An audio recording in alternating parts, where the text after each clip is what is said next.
Analytics. OMG. So easy to obsess over analytics. How many viewers do you have? How long are they staying? Are they giving me reactions? There are all kinds of questions that you might have around analytics, and it is easy to obsess. And analytics, when done well, can be incredibly, woohoo! Miles, thank you for becoming a member. You get free snow.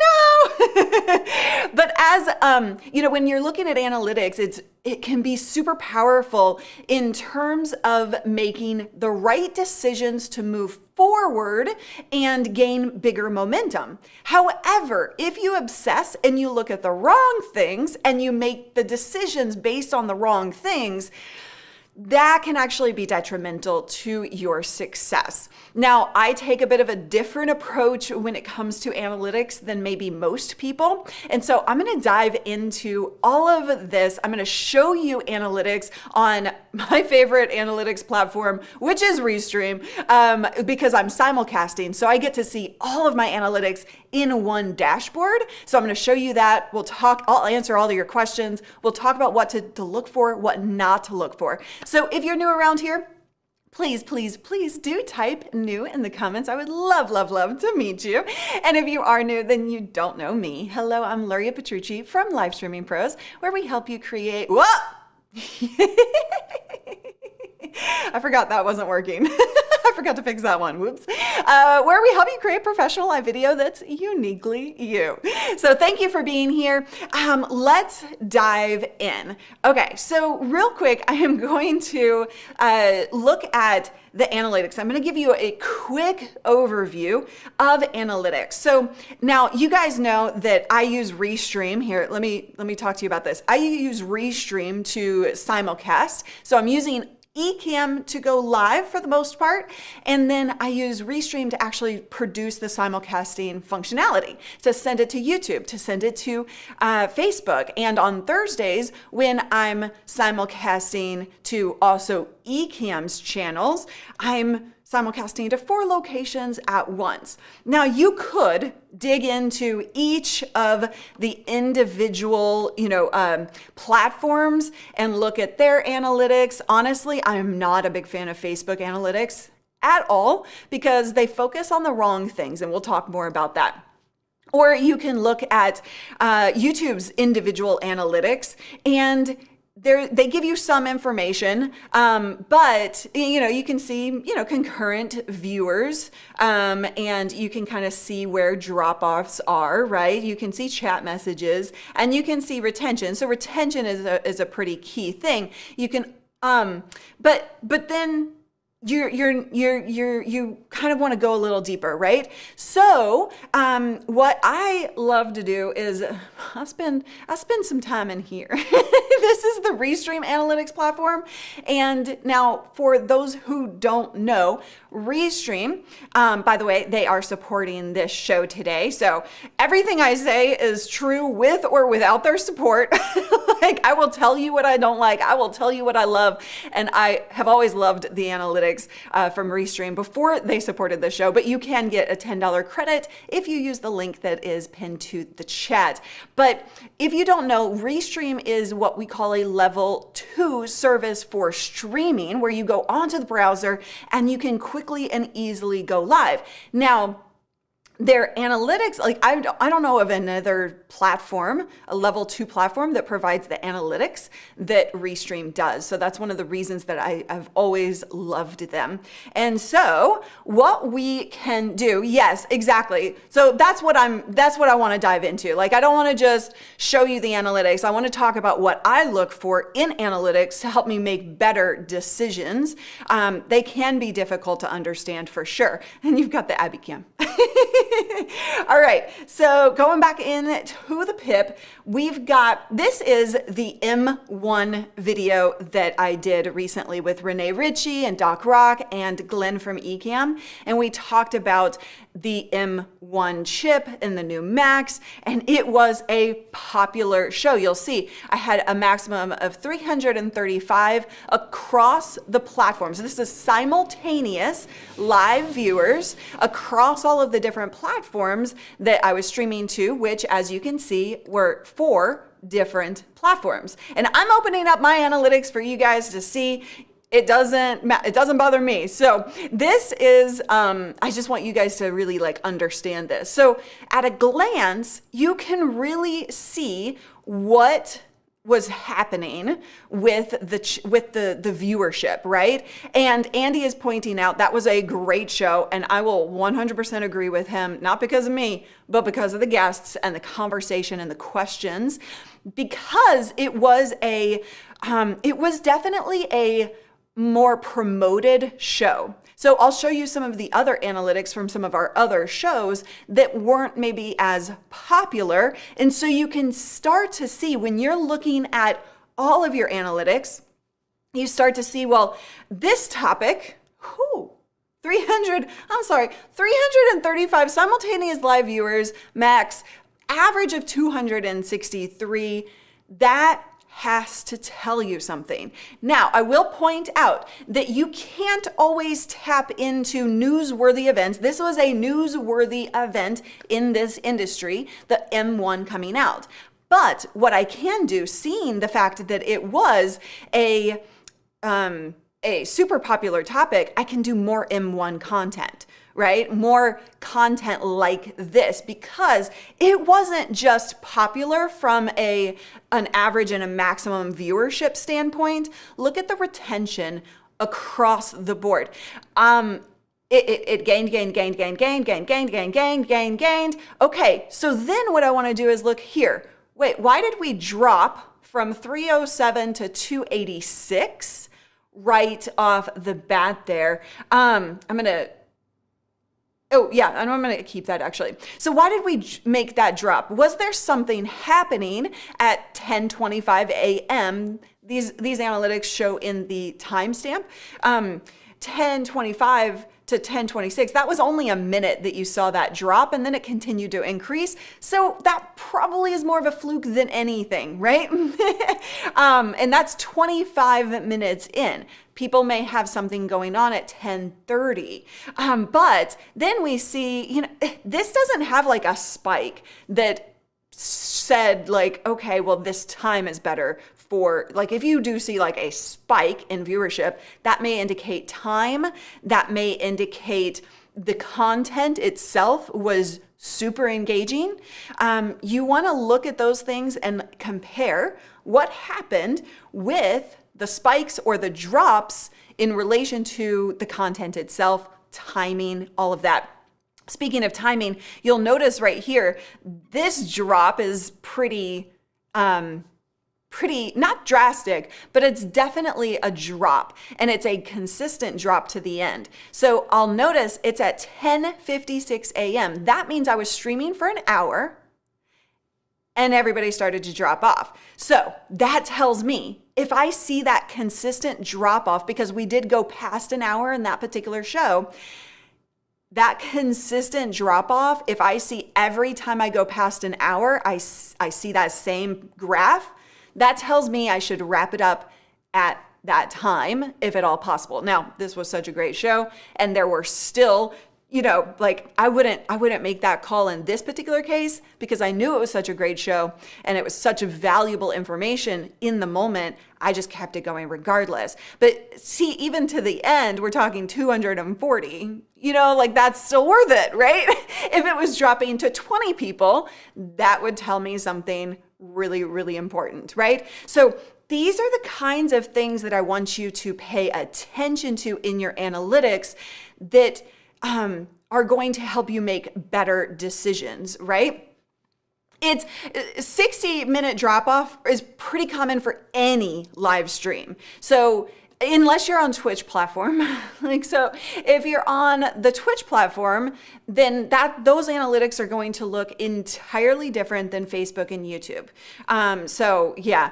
Oh yeah, exactly. This is a great point. So Paul is pointing out that around that time is when we went into Q&A. And so that drop off may have been because of the Q&A, because we weren't continuing that main conversation. So if that's the case, if I want to go back and compare and say, well, at 10:56, that's when we went into Q&A.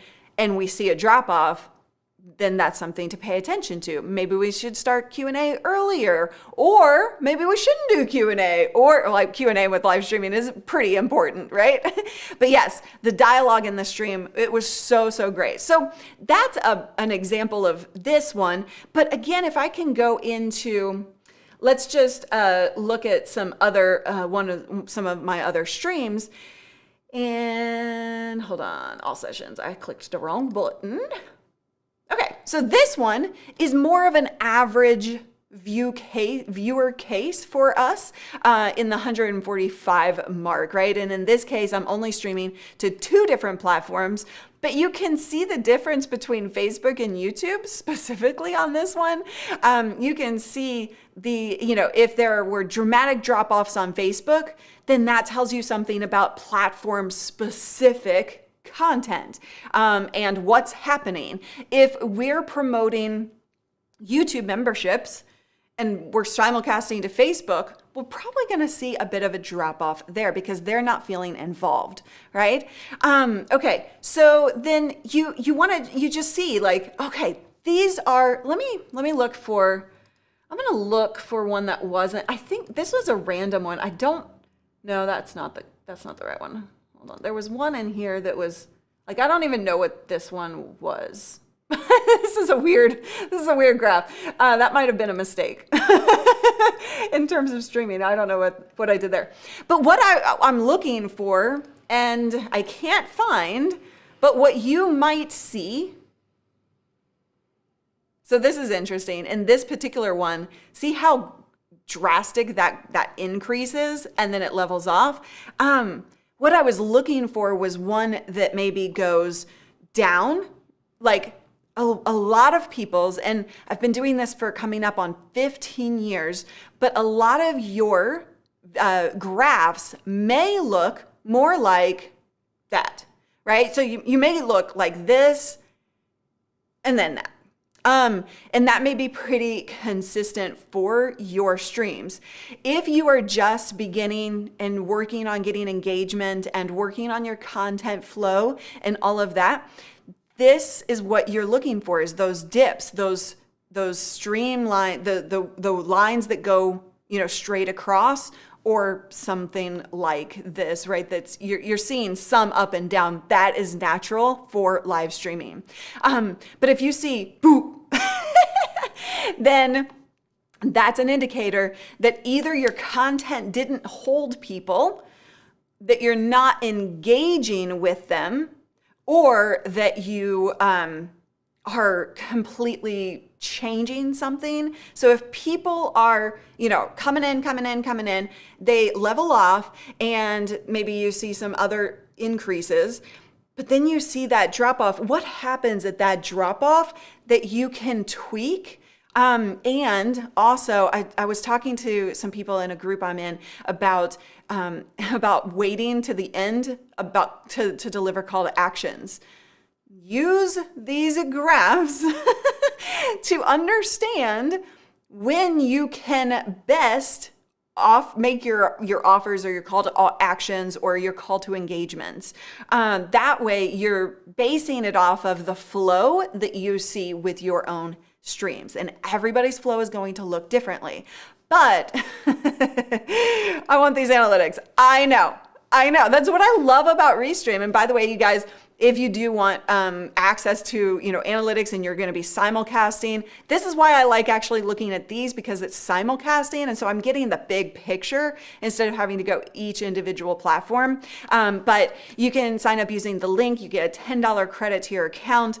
Yes, Indie Band, shining the light on analytics.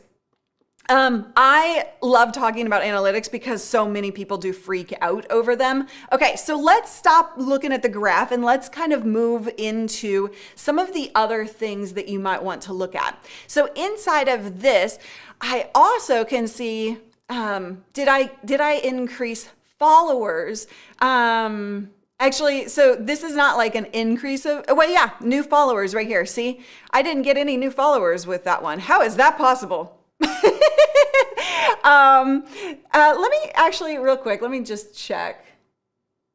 Well, YouTube is saying I got 26, but that may have been after the fact. So I need to actually figure out if that was, if that information gets passed from here to there, but that may not actually get passed.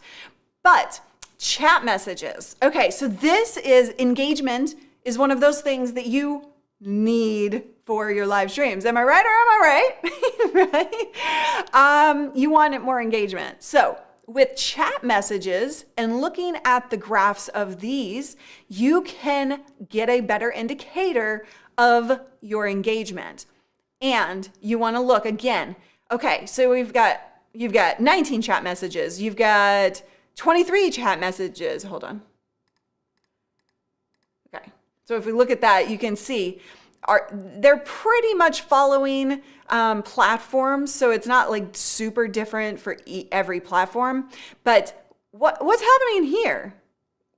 Is that just everybody saying goodbye? What happened here? What happened at 10:54 that there were many more chat messages than the average, right? So you need to analyze, what did you say when you see an increase or a dip? What did you say? Can you do more of that? Can you tweak the dips? What you said during the dips? Maybe you were talking about something. And now here's the thing. Okay.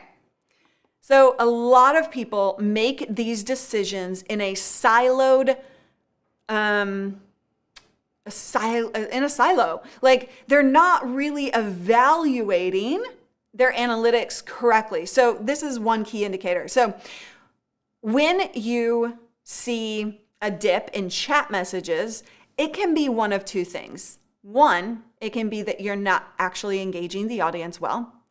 Two, it could be that they're so riveted and paying such close attention that they're just paying attention and they're not chatting in that moment. So when you see a dip, you need to evaluate what was actually happening here. And that's going to take consistent evaluation. That's going to take understanding your audience, talking to your audience, right? So it may not just be, okay, I see a dip, I need to not do that. Was the dip right before engagement? Was the dip right before an increase? Okay, that may indicate that either like they could be just like super focused and then be like, yes, that was amazing, right? You need to understand those things about your analytics and not just make informational decisions, because graphs are amazing, but human brains are even more amazing, right? So use your brain when you're looking at these things. Chat trends. This is awesome. Wait, hold on. This was loading a second ago. Hold on. Let me see if I can get December 3rd. This was loading. Should be able to see my top chatters. There we go. It just needed to be reloaded. So my top chatters, John Venturini in the house, Dr. Elo, Andy Teconify, Kevin, EKM, Environmental Coffee House, Sammy, Paul, Caleb, Don't Lip Dad. So this gives you information about who your most engaged viewers are. And guess what you should do with that information? That was not a good freeze frame. So here's what I would do with that information to get more engagement. I would start to put together a leaderboard, even if it's just a simple call out on your streams, right? So how about every Friday, and I guess I'm going to start doing this. Sometimes when I teach, I'm like, oh wait, that's a good idea. I should do that for myself. So when I'm looking at these people, right, I could give a special shout out to the top 3 chatters in my, right? And you might, like, this is a single, here, let's do this. Go to the 4-week period or the past week period. Yeah. So you could, oh, it doesn't give you that info. Oh no. Okay. So you do have to, I thought I found, maybe I'm just, okay. That's okay. You can do this per stream, right? So like on the next stream that you do, you can be like, by the way, last stream, John Venturini was the most engaged viewer. Who is it going to be for today?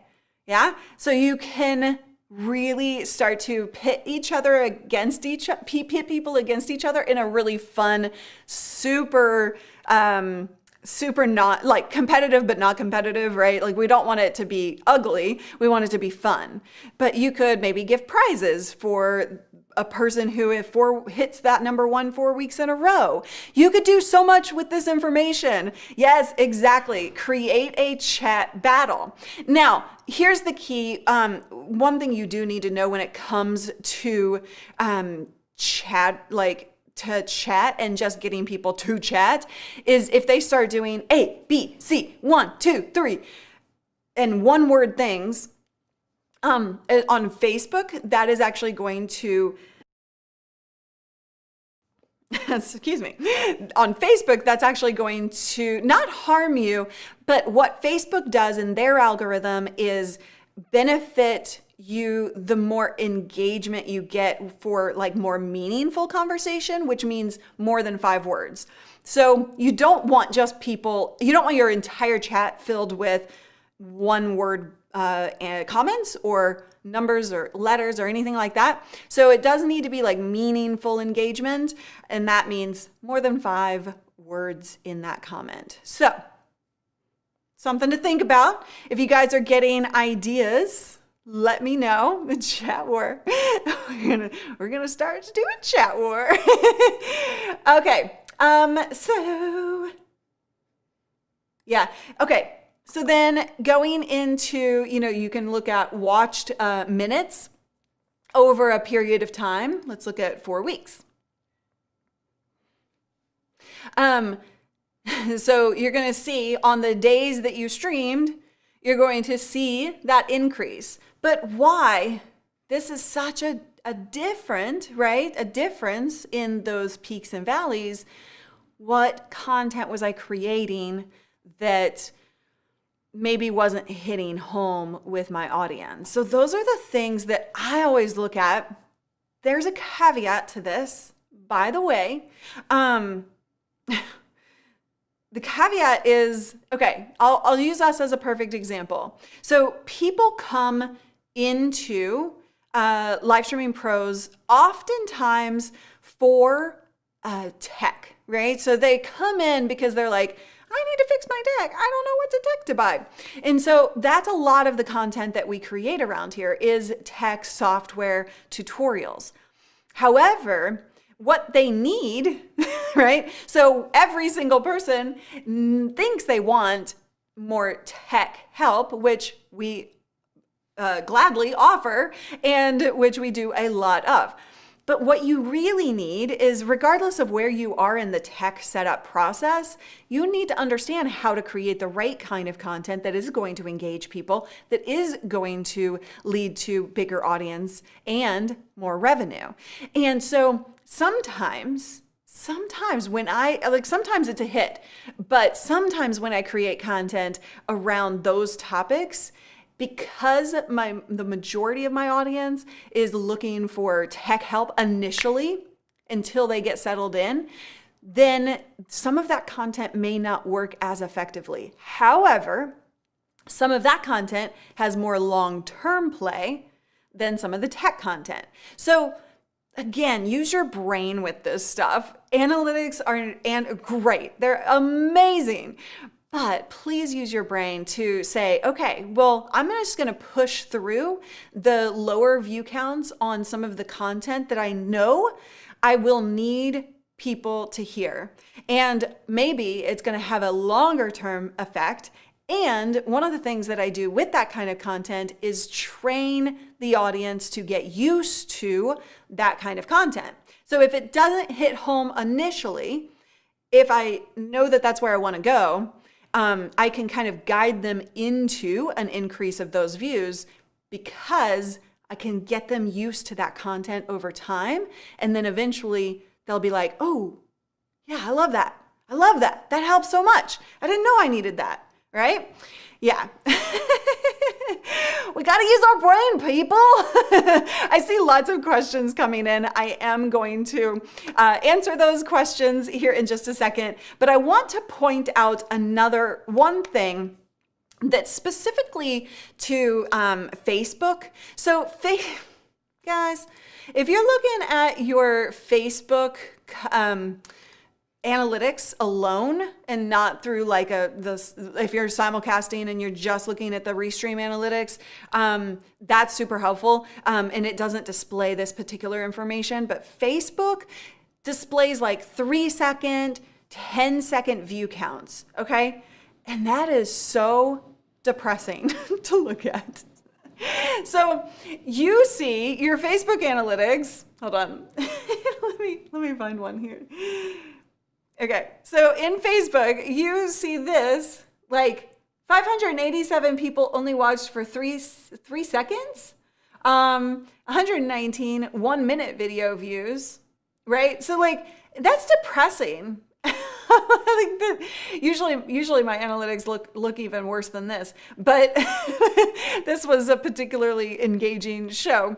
But when you are looking at 1 minute, 3-second analytics on Facebook specifically, guys, please don't look at that.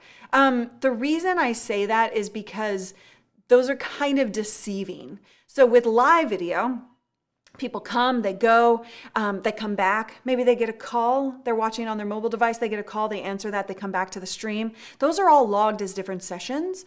And so you can totally freak yourself out. And do you all hear Rocco? He's barking in the other apartment. Anyway, you can freak yourself out. Those analytics are not what I want you to pay attention to. What I want you to pay attention to is the ratio engagement. I want to see your ratio of comments to viewers greater than 30%.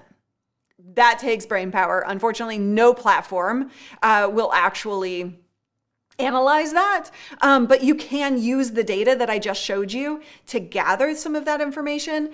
But if you have 1,000 simultaneous viewers and you have 20 people commenting, that's not good. It may look good from a number standpoint, but it is not good. Those are not loyal, engaged people, and they will not most likely buy anything from you or support you in any way. They're probably not going to become subscribers. They're not going to maybe come back over and over. But if you have 100 simultaneous viewers and you have 50 chatters, guess what?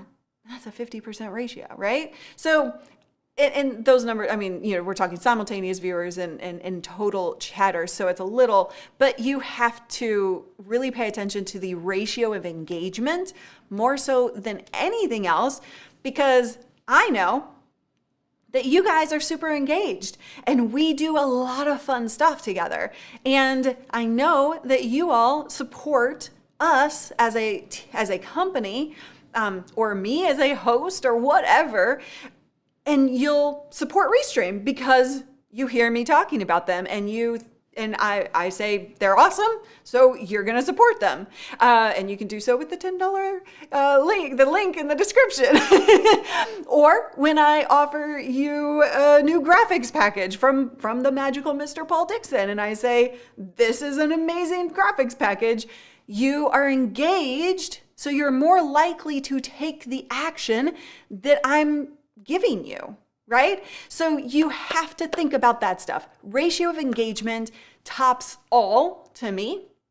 Length of stay and those graphs is so important. Keep them there as much as possible and you'll have more engagement. So those two things really tie well in together. Okay, so I hope that this was helpful. What was your biggest takeaway from this session? Let me know in the comments. And if you're watching the replay, be sure to join us during a live stream, live lots at 10 a.m. Pacific, 4 days a week. And I would invite you to show up live so we can meet each other, hang out, and I can answer your questions. So I'll see you in the next video, and live chat, live viewers, we're going into Q&A.